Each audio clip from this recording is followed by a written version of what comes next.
Hello my friends and welcome to a new video. Today a comparison between the two cheapest extrusion profiles out there. At one side we have the GT Omega Prime Lite R, which comes in at €250. The other side we have the Trak Racer TR40S, which comes in at €309.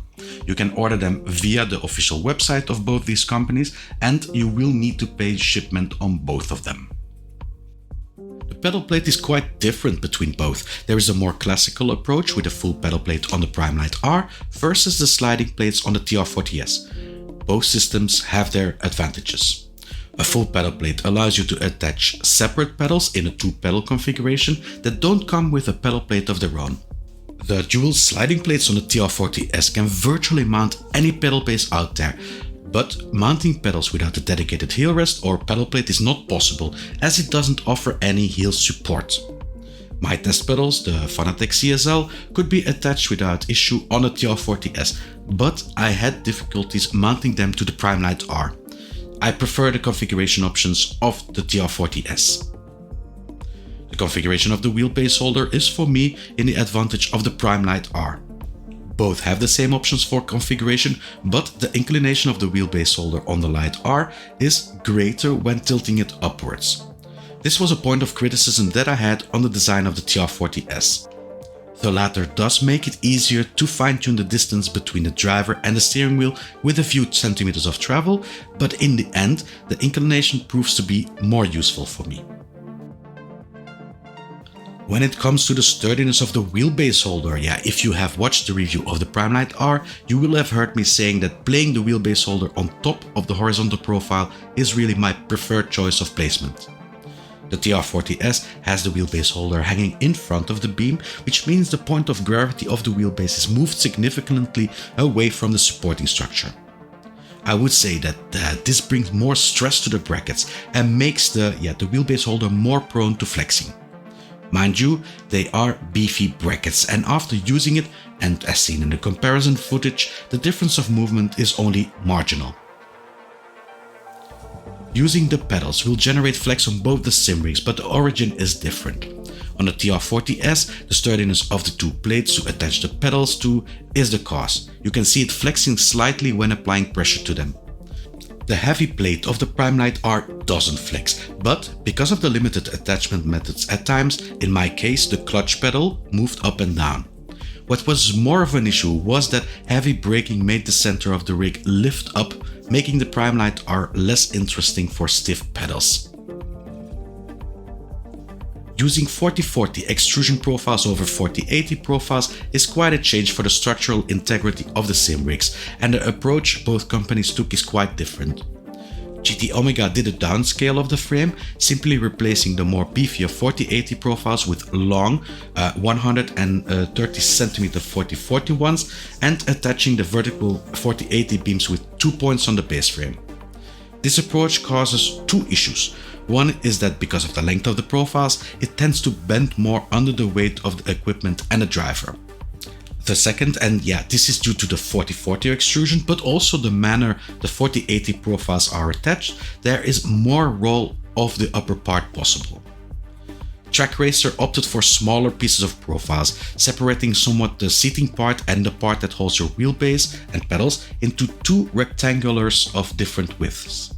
Both are attached with some beefy connectors using the pre-threaded holes in the core of the profiles. This setup makes that your weight leans more on the back part instead of the entire full profiles like with the Prime Lite R. On top of that, because of the narrow form of the base profile, the width that the profile span is 8 cm instead of 4 cm, which does offer a more stable platform for the upright beams. The upright beams are also attached with no less than 4 attachment points on each side, which make them solidly attached to the base frame. A last thing to mention would be that the core of the TR40S profiles seem to contain more aluminium than those of the Prime Lite R. This makes the base frame of the TR40S in all aspects superior to the one of the GT Omega Prime Lite R. When it comes to the coloring between the Prime Lite R and the TR40S, both are anodized, and I don't really see a difference in quality between these both. For features, I think there is a very big difference between both. You have the Prime Lite R, which is very Spartan. It has the cable clips, the cable binders that you plug into your profiles, which are exactly the same as you get with a TR40S. And then you have some feet with the Prime Lite R made out of hard plastic. This is different already with the TR40S, rubber on those, and I think it is a big difference.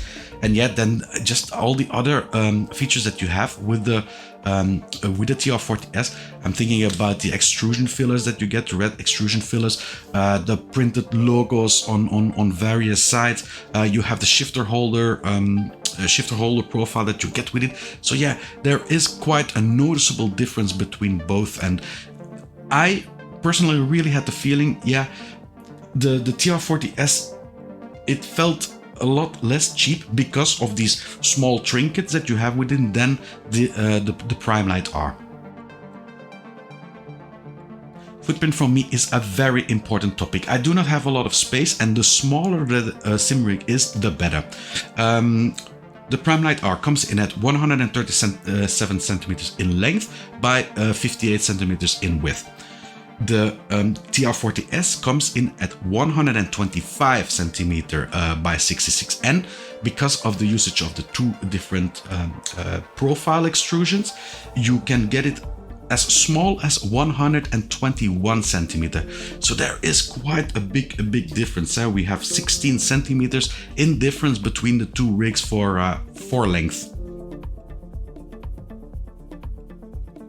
When it comes to the ecosystem, GT Omega has a medium-sized ecosystem. Trak Racer has a very large ecosystem, and the difference is there. Well, they even sell LED lights. They sell extra extrusion profiles to add to your sim rig. They have for flight. They have a cup holder, which is very important and which I hope to see soon in the GT Omega ecosystem. And if we look at seats, so they both also have seats, recliner and bucket seats, and the cheapest one, I think it is around the same price. It is around 220, 230 euro for a recliner for Trak Racer, for the recliner for GT Omega. Upgradability is also something which plays a bit with these budget rigs. I can imagine if you are a bit on a budget, you buy something like that, but later on you might want to swap the 4040 profiles with 4080 profiles if you want to add motion to it or to your rig or something.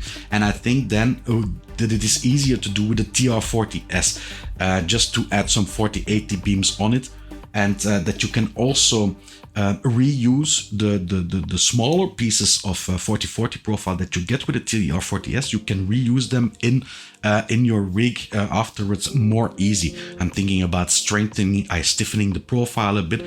When I look at the GT Omega Prime Lite R, you really have those long 137 centimeter beams. I don't see any use if I would replace them with 4080 profiles. I don't really see any use of these long beams. So yeah, I think for upgradability, the TR40S also scores a bit better than the GT Omega one. Both these cockpits really have merit. It's really close to my heart that GT Omega and Trak Racer, they bring out sim rigs that are a bit more affordable, a bit more aimed at people on a budget.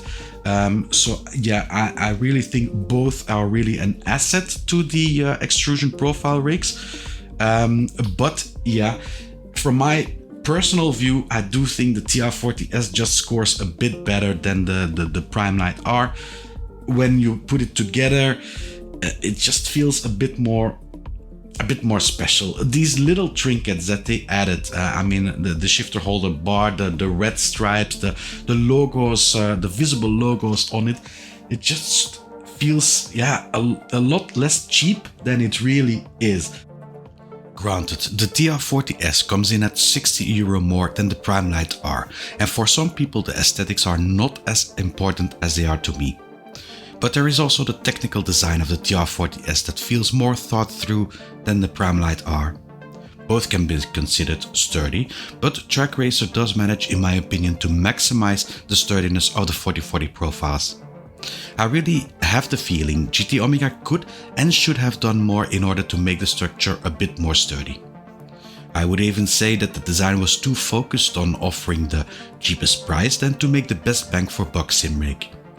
That being said, in comparison to 2024, when the cheapest mainstream extrusion rig could be had for around €400, the prices have dropped significantly, both for the TR40S and the GT Omega Prime Lite R.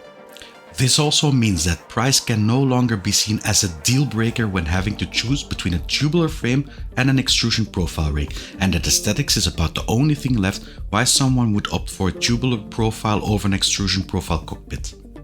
But even then, the package that Trak Racer offers with the TR40S also scores points in that area. It are packages like that might be the end of the tubular frame sim rigs altogether. Thank you all for watching. I hope you had something from this video. Leave a like if you did, subscribe if you want to see more videos. If you buy new hardware, please use an affiliate link, and I will see you all next video. Bye bye.